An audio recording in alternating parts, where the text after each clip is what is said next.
Je suis votre fils, j'ai l'âge de l'être. Président Talon, je vous le dis, en tant qu'un fils qui parle à son père. Père, vous avez fait certaines choses sur le terrain des infrastructures qui étaient et qui demeurent honorables. Mais vous avez fait sur le terrain de la répression politique vis-à-vis de votre population, de la répression politique vis-à-vis de la classe politique et de l'ostracisation, de l'ostracisme de la nation béninoise vis-à-vis de la sous-région. Vous avez fait des erreurs qui doivent être corrigées.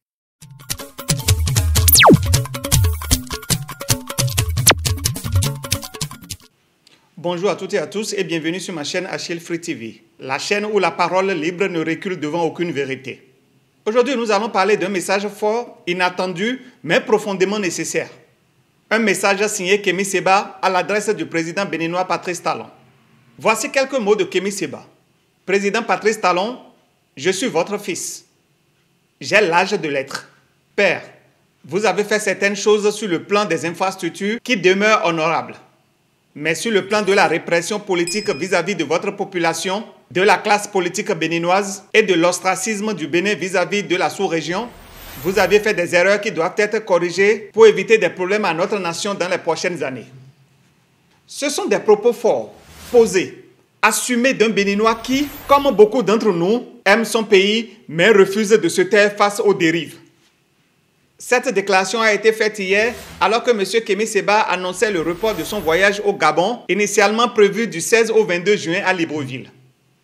Il devait y poursuivre son combat panafricaniste, dénoncer les accords coloniaux, s'opposer au franc CFA, critiquer la France-Afrique.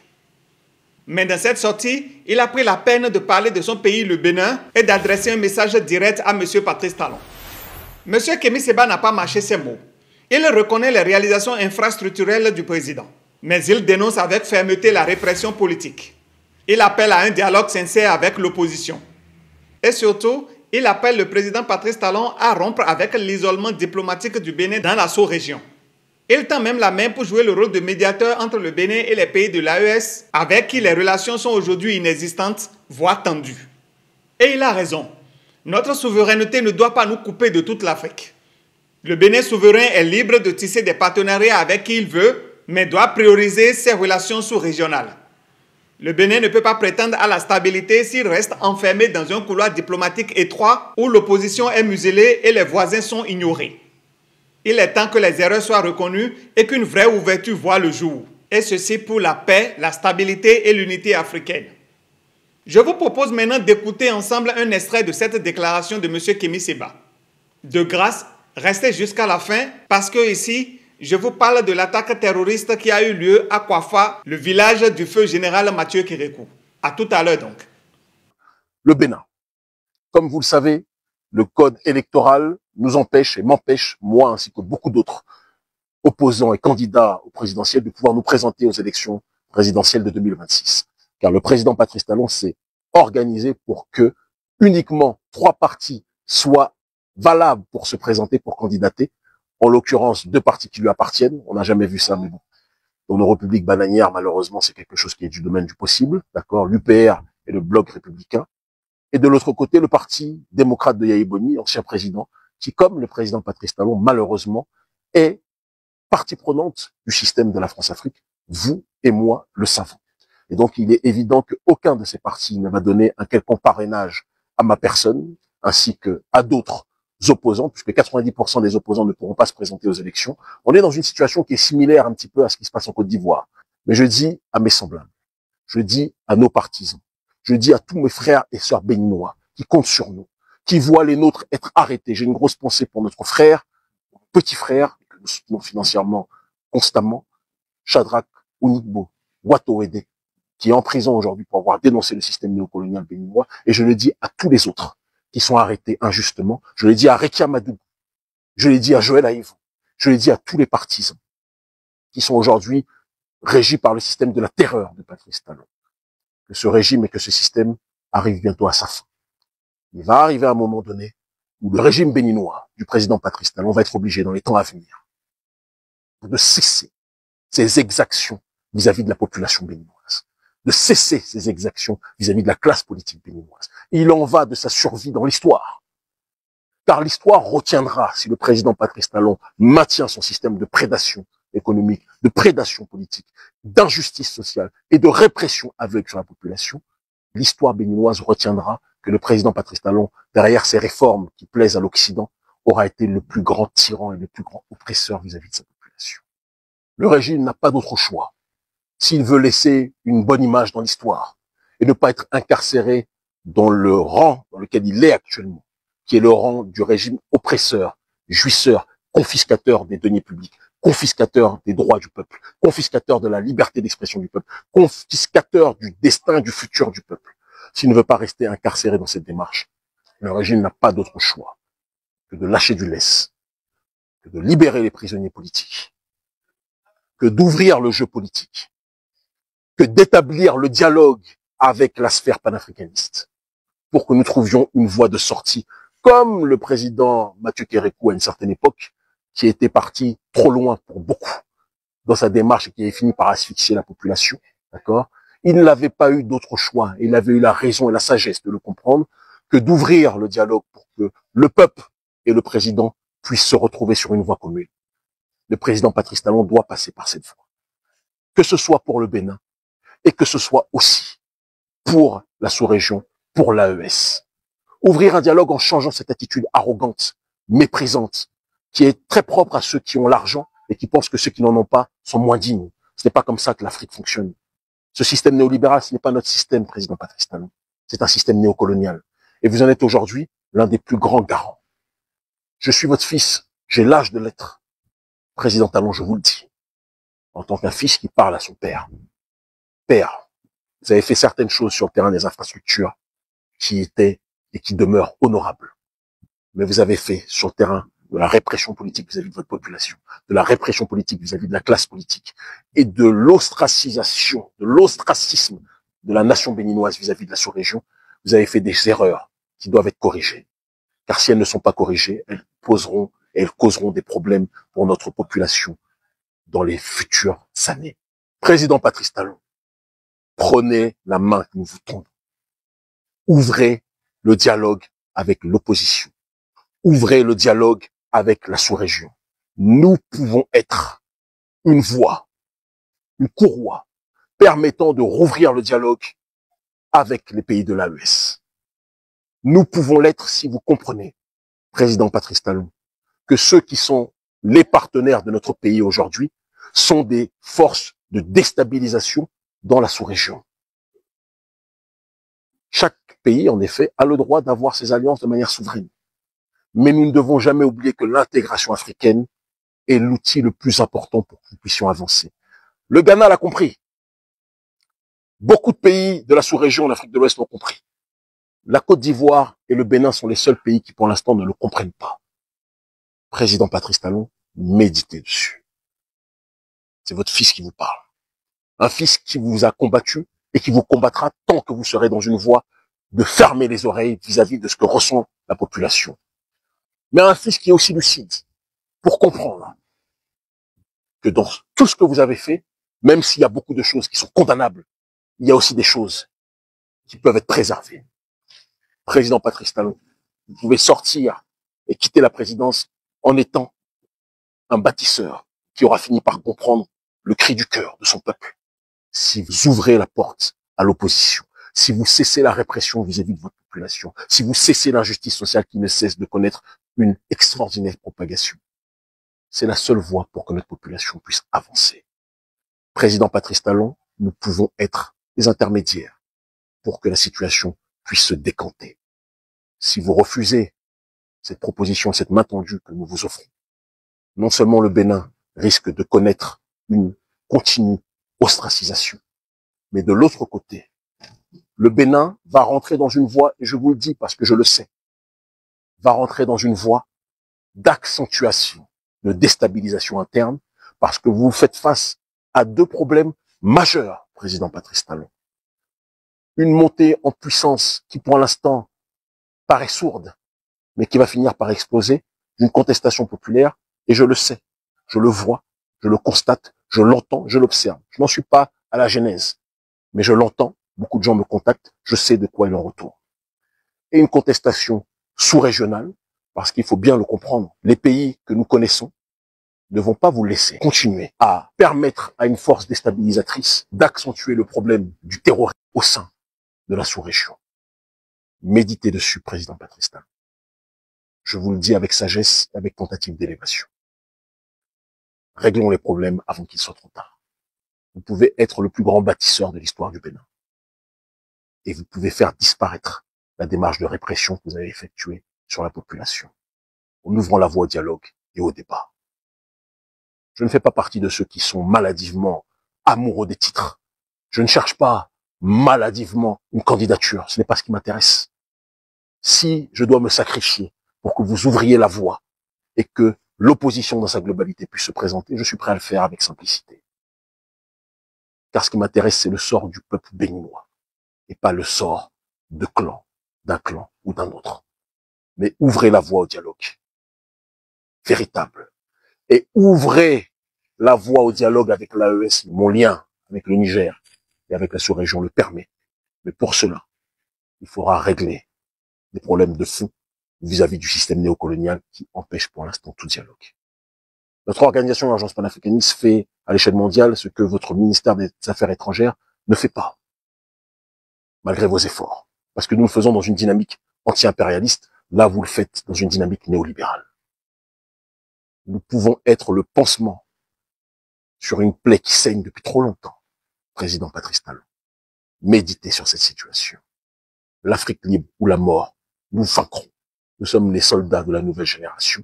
Si des millions de gens croient en nous, ils savent pourquoi ils le font. Tendez l'oreille, président Patrice Talon. C'est la seule solution. Merci. Deuxième sujet, le Gabon. Comme vous le savez, nous étions attendus du 16 au 22 juin au Gabon, à Libreville, pour continuer la démarche de propagation du panafricanisme, exposer la problématique des accords coloniaux, du franc CFA, de la France-Afrique. Nous savions, parce que vous le savez très bien, nous ne sommes pas naïfs, nous ne sommes pas bêtes, que nous allions, comme au Congo-Brazzaville, dans un bastion du système néocolonial, dans une des capitales du système néocolonial depuis très longtemps. Mais vous connaissez Urgence panafricaniste, nous sommes des urgentistes de la cause, et partout où le message doit être répondu, nous le répondons, que ce soit en restant sur place ou en nous déplaçant physiquement.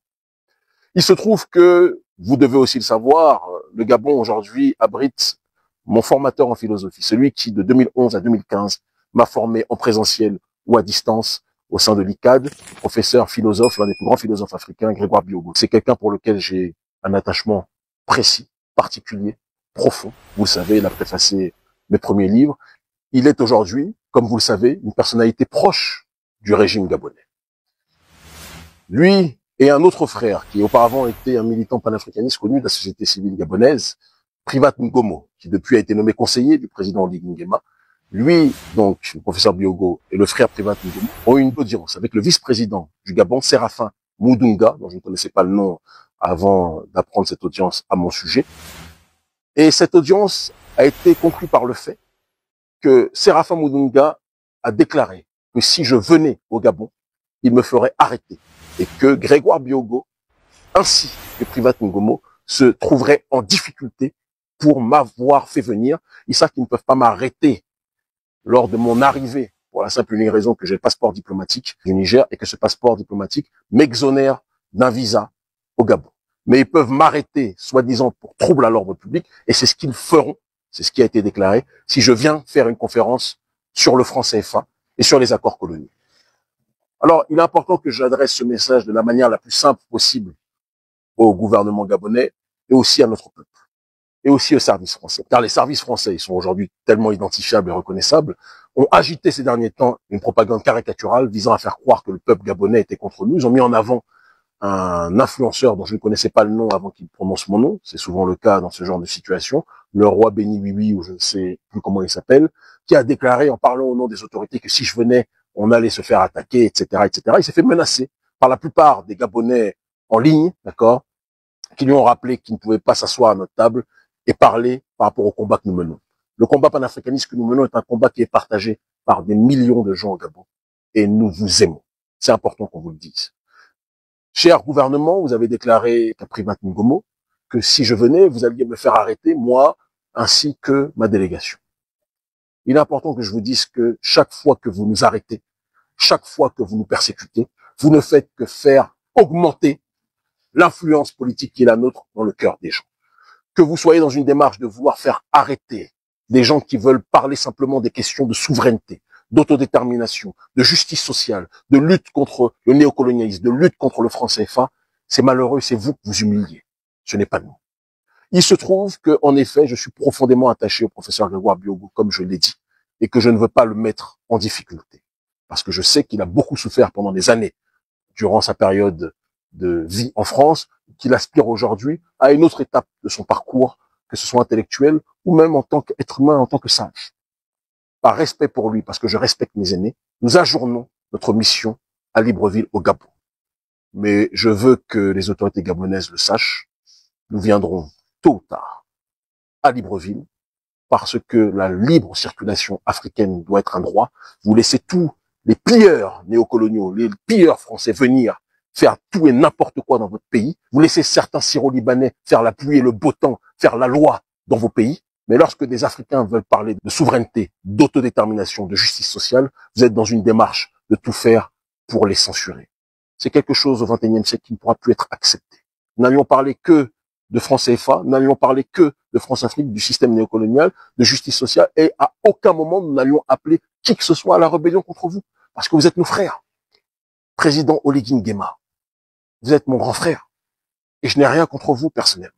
C'est important qu'on le précise. Je ne vous connais pas, mais politiquement, le fait d'empêcher des Africains de parler de franc CFA, de France-Afrique, de système néocolonial, alors qu'il y a une démarche globale qui est en train de se dérouler, c'est contre votre camp que vous marquez en réalité. Nous viendrons, je suis muni du passeport diplomatique, le moment opportun, nous nous déplacerons. On ne l'annoncera pas, d'accord? Car on n'a pas annoncé quand on vient, quand on circule, à partir du moment où nous sommes exonérés des visas. Mais dans un premier temps, car je sais que le professeur Grégoire Biogo est sous la pression, ainsi que le conseiller Privat Ngomo, on va laisser la pression retomber de ce côté-là. Et lorsque les esprits seront un petit peu plus décrispés, nous nous déplacerons au Gabon. Et je le redis, faire venir tous les France-Africains, toute l'oligarchie occidentale chez vous, pour contribuer à piller vos ressources. Laisser certains mafieux syro-libanais se déployer dans votre pays et faire ce qu'ils veulent. Et empêcher des soldats panafricanistes, des soldats idéologiques et intellectuels panafricanistes, propager le message de justice sociale dans la paix, parce que nous n'appelons pas à la violence mais à l'intelligence. Cela atteste, à mon sens, qu'il y a une crise de démence politique au sein des élites gabonaises, et ceci devra être traité, quoi qu'on en dise, avec sincérité et fraternité. L'Afrique libre ou la mort, nous vaincrons. Peuple gabonais, tôt ou tard, nous nous verrons. Notre séjour est ajourné, mais nous continuerons, car le message doit être propagé, où qu'il soit, aux quatre coins du monde. Et enfin, car je pense que... Merci à tout un chacun d'avoir regardé cette vidéo. Avant de conclure, je vous informe qu'une attaque terroriste a eu lieu dans la nuit du 18 au 19 juin à Kouafa, village du feu général Mathieu Kérékou. Kouafa est l'un des 3 arrondissements de la commune de Tukuntuna, dans le département de l'Atakora. Il est situé à 25 km à vol d'oiseau de Nati Tengu et entre 35 et 40 km par la route. Ces criminels ont ouvert le feu sur le commissariat de l'arrondissement et l'ont ensuite incendié. Une chose qu'on ne nous dit pas, c'est que ces terroristes, quelques jours auparavant, avaient affiché un message papier sur le mur du camp militaire de Nati Tengu. Un message pour prévenir d'une prochaine attaque. Et comme vous l'auriez constaté, ils font de la diversion. Ces terroristes, quand ils attaquent à l'est, c'est qu'ils préparent un grand coup à l'ouest. La dernière fois, c'était à Kalalé à l'est. Maintenant, c'est Kouafa à l'ouest. Aussi, je l'ai dit ici, les attaques ne sont plus aux frontières, mais à l'intérieur à cause de notre nouvelle stratégie de défense. C'est pourquoi je ne finirai pas cette vidéo sans renouveler mon appel à toute ma famille du Nord. Quelle qu'en soit l'ethnie à laquelle vous appartenez, s'il vous plaît, collaborez avec nos forces de l'ordre. J'en ai marre de vous voir tomber sous les balles de ces assassins. Parce que ces délinquants, ces voyous, ces terroristes, ces drogués sont là. S'il vous plaît, dénoncez-les. Ne laissons pas notre pays devenir un foyer du terrorisme. Je vous en prie. Le Bénin est un et indivisible. Quant à vous, chères autorités, ravalez un peu votre ego et faites ce qu'il faut. Rappelez-vous de ceci. Un adage de chez moi dit « Obayo djeye lutoro, aye kole gbagbe ukoe ». Ben ni obayo djeye lutuka, aye kole gbagbe ukoe lai lai. Ce qui veut dire tout simplement que le roi dont le règne est marqué par l'épanouissement du peuple, son nom restera indélébile dans l'histoire. Et de la même façon, le roi dont le règne est marqué par le chaos, son nom restera dans l'histoire. Donc c'est à vous de choisir de quel côté de l'histoire vous voulez vous placer. Chers frères et sœurs béninois, ce message de Kémy Séba n'est pas un appel à la haine. C'est un appel au courage politique, un appel à la sagesse, un appel au dialogue au nom de l'avenir de notre nation. Alors, dites-moi ce que vous en pensez dans les commentaires. Est-ce que cette fois-ci, notre président, son Excellence Patrice Talon, écoutera enfin? Est-ce que le Bénin renouera avec ses frères africains? Est-ce que la répression prendra fin? Ensemble, débattons ici sur Achille Free TV. Abonnez-vous à la chaîne et partagez la vidéo si elle résonne en vous. Comme vous le savez, la vérité finit toujours par triompher. Merci beaucoup de votre attention. À tous ceux qui voudraient soutenir la chaîne, le lien PayPal se trouve dans la description. À très bientôt pour une nouvelle vidéo. Ciao.